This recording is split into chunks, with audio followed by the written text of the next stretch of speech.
if you really wanted to take a real retreat and focus on. Okay, I wanted to show you an example of the creative process. Well, you know that I am a recycler. By now, you should know that if you've seen my blog and some of my videos. So, I want to tell you that this is really interesting because this lady from China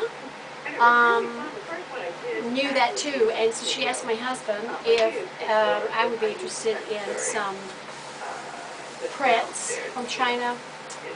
And, you know, I had them downstairs in my basement for the longest time, but I thought, okay, well, how am I going to use this stuff?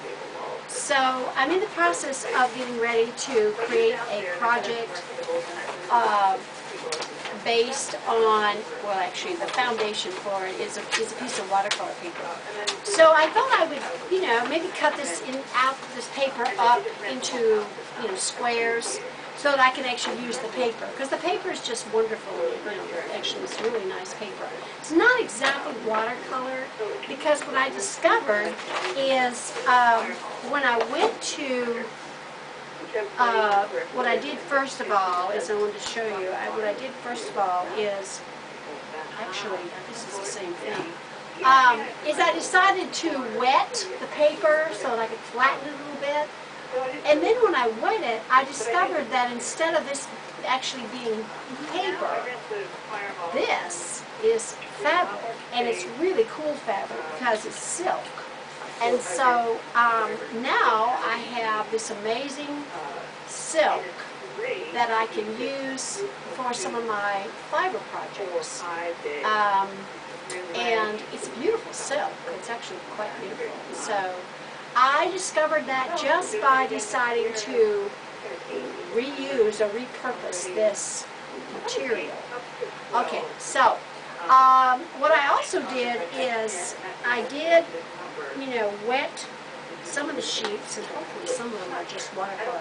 But you know, I'm thinking that this is actually they're all silk. They're all based on paper, edging, and silk. But I also found some that were paper and then edged with silk. So this is what this is. But I didn't know. I thought, well, okay, that's how I'm going to use this. I'm not going to use this as watercolor paper. I'm going to use the fabric. And I also want to talk to you about, now this is actually paper, so I think this is paper. I'll have to check it out when I rub it, make sure that it's actually not fabric too. But I kind of think this is maybe some kind of Japanese or Chinese paper, I'm not sure what. But this will be really cool for using as a foundation for my paintings. So I'll not only have paper that I can reuse now, but instead of using the actual scroll, you know, because the scroll, I thought, well, I'll paint on the scroll, but then I'm not sure I want to paint on the scroll. I mean, who's going to buy a scroll for one thing? And, you know, if I did a painting on the scroll, where would I hang it? So I decided to cut it up. So that was the first part. And I actually got quite a few prints, so I can do the same thing with all of them. The other thing I want to show you is that I found that the thing the scroll is rolled on, which is really neat, is actually could very well make like spirit stick. So I'm probably going to use that for a spirit stick because it's like a big, oh, this is pretty. I hope this is actually fabric.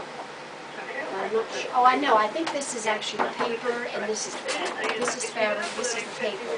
So I'll have some beautiful collage material that I would not have if I did not have these scrolls. But I'm going to show you that the thing that it's rolled on is, well, this is what I'm going to use for my spirit stick. So I cut this off, and I found this wonderful wood piece that I'm going to use for, well, I can actually use this either for the spirit sticks or I can use this for kids to do total rolls. Anyway, what I have to do is take the fabric off. I want to take this off here, so I'll probably use this fabric. But the wood, it's actually wood underneath it, because I already took one apart. So this is actually wood underneath it. So this is another part of the print that I can also use. So this is an example of taking something and looking at it from a different, in a different way, basically, and also using recycling material. I'm thinking I'm going to use this silk not only for my fiber art, but also when I do my jewelry. I can use it for my beads. I can use it for when I do my beads, my necklaces. I'm getting ready to do some fiber art, fiber jewelry for eBay group. So this will be very cool. So either a surface that I can actually use in my fiber art, or something that I can use as part of my jewelry. I've also done some manipulated fabric. So by pulling the fabric apart, you can actually reveal the fibers, and then you can do some other things with that too. So this is really neat. And also the paper, of course, can be collaged on, can be painted on. I think it's strong enough to where I could use either acrylics or watercolor. And then, of course, the fabric underneath, the fabric that's actually, that's fabric, the fabric. This is fabric. So the green part here, that's fabric. This is the paper. So, now I also want to tell you that you can hear in the background, there's a woman and her name is Jane Davies. She did this book called Collage Journey, and she's talking about her creative process and how she works with the unknown and how important that is. So I listen to Art and Soul Radio, and with Leslie Warren. She is the lady who does the blog podcast, and I listen to that a lot when I'm working in my studio for inspiration. I either hear somebody talk about their own creative process, or I hear someone talk about their personal journey as an artist, or talk about a technique that they're doing, or a book that they've written. So I get a lot of inspiration from listening to podcasts. And the cool thing is that you can have it in the background, and you don't have to worry about actually watching it as a YouTube. Okay? So those are a couple of things that I want to share with you. And then I want to also show you how I take the fabric off the fabric that's off the paper. So what I do is I soak it first. I soak it first in water. And then I take a scrub, like a sponge, scrub sponge, and I just take off the paper. And what I have now is some really beautiful silk.